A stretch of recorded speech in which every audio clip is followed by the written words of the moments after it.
you got to make $1 million, you got to sell 10,000 people something for $100, right? And that would be $1 million, right? That's what that equals.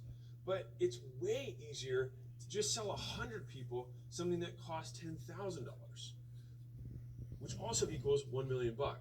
And so, believe me, finding 100 people way easier than finding 10,000. And so, the real problem that you're solving is, what do I have that's worth $10,000? Well, the thing is they also don't have to pay you now. This can be split over 4 years, right? Which would then be $2,500 a year, which is now $200 per month. And for you to acquire the 100 customers, you're talking about 2 people per week, which is not that hard. And if you're reaching out to 100 people per day, then you getting 2 out of 700 people to be willing to spend $200 a month with you, all of a sudden, this $1 million goal becomes a lot more real. If you're trying to figure out who to focus on for these 2 people a week that you're selling to, that's what I'm gonna cover right now. You have 3 basic circles that I've identified from all the entrepreneurs that I've talked to. Number 1 is that you help someone who is like you overcome something that you overcame in the past. And so that's typically some sort of painful thing or some sort of problem you figured out a solution to, and then you operationalize that for other people. The second is something that you're just very passionate about. So it's like you're really into this thing, and then you help other people get into that thing too. The third is some sort of professional skill. And so that's like, oh, I used to do accounting or bookkeeping for this business, or I used to do building management, or I used to do property management, like whatever it is, you have some sort of skill that you learn in the professional marketplace that you help other people do.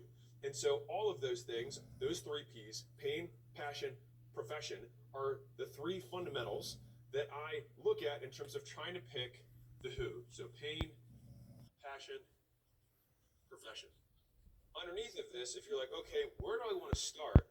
The reason that I like helping fewer people rather than more people in the beginning is because you don't have money and you don't have resources. And so if you're going to start a business, you might as well start with fewer people that pay you more because it's easier to run that business. And so I like to use the old Tesla analogy here, which is when Tesla started, he wasn't trying to bring in the Model 3 into mass market. He started with the Roadster, which was the most expensive version of the car because he knew that the fewest amount of people would be able to afford it. The other thing that this does is it actually positions you at the top of the marketplace.